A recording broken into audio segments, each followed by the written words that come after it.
শুভ দীপাবলি সবাইকে। আজকে কালী পুজো আর সকালটা শুরু করলাম আমি এইভাবে। সকালে উঠে ঝলমলে রোদ দেখে চলে এসেছিলাম ছাদে। চলুন আপনাদেরকে দেখিয়ে দিই আমার বাড়ির আমার বাপের বাড়ির চারপাশটা কীরকম। পিছন দিকটায় কিন্তু পুরো এরকম ভর্তি বাঁশঝাড়, আর বাড়ির ভেতরে অনেকটা জায়গা আর প্রচুর গাছপালা। চারিদিকে আম গাছ, জাম, লিচু, ফুলের গাছে ভর্তি। সকালবেলা ব্রেকফাস্টে তৈরি হচ্ছে এখানে ঘুগনি। হ্যাঁ, আর একটা কথাও বলে দিই, আমাদের বাড়িতে কোনো অনুষ্ঠান বা পুজো কোনো কিছু হলেই কিন্তু বাড়ির ছেলেরা লেগে পড়ে। এখানে কিন্তু মায়ের সাথে চলছিল ফাজলামি, ইয়ার্কি, কিছু ঠাট্টা, হাসি মজা। মা উপোস করতে পারে না সেই নিয়ে। আর এখানে দাদারাই সব কিছু তোড়জোড় করে শুরু করে দিয়েছে করার। বাড়িতে জমে উঠেছে আড্ডা, হাসি, মজা। তার মধ্যে ঘটে গেল একটা বীভৎস ঘটনা।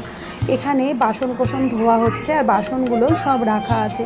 যেহেতু চারিদিকে আপনাদেরকে দেখালাম এত জঙ্গল, কী হয়েছে সেটা আপনাদেরকে বলছি, ভিডিওটা দেখতে থাকুন।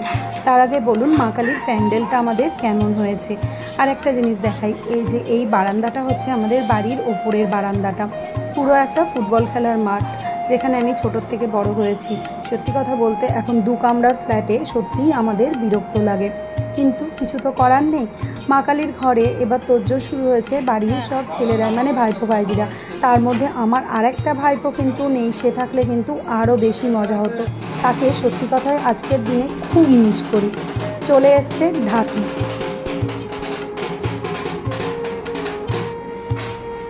এইবার চলুন দেখা যাক কী ঘটনা। হঠাৎ করে বাসন মাজতে মাজতে দেখে বাসনের ঝুড়ির মধ্যে এইখানে সাপ। সেটা দেখে তো সবাই চিৎকার চেঁচামেচি। আর সাপটা কী সাপ ছিল বলুন তো, কী একটা নাম বলছিল, আমিও সঠিক সাপ চিনি না।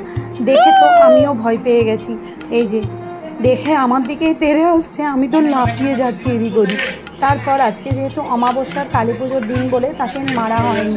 আমাদের যে ঢাকি দাদা ছিল সেই লাঠি করে খুঁচিয়ে খুঁচিয়ে ওকে আবার পুকুরের জলে ফেলে দেওয়া হলো। তারপরে এখানে আজকে দুপুরে রান্নার জন্য দুপুরে খাওয়া দাওয়ার জন্য রান্নাও বসে গেছে। আর এখানে আমরা মাসিদের সাথে কথা বলছিলাম ওই নিয়ে। নারকোলের নাড়ু হবে, তাই নারকোল ভাঙা হয়েছিল, তার জলটাও দেখুন কি ভালো লাগছিল। জলটা অবশ্য আমি খেয়েছি। এখানে চলছে ভোগের রান্না, সমস্ত রকমের তরি তরকারি কাটা। এ এক আনন্দ আর মজা। সত্যি কথা বলতে জয়েন্ট ফ্যামিলিতে যাদের এরকম পুজো হয় না, তারা হয়তো এই ব্যাপারটার আনন্দ বুঝতেও পারবেন। সঙ্গে থাকুন, আবার আসছি নেক্সট ভিডিও নিয়ে।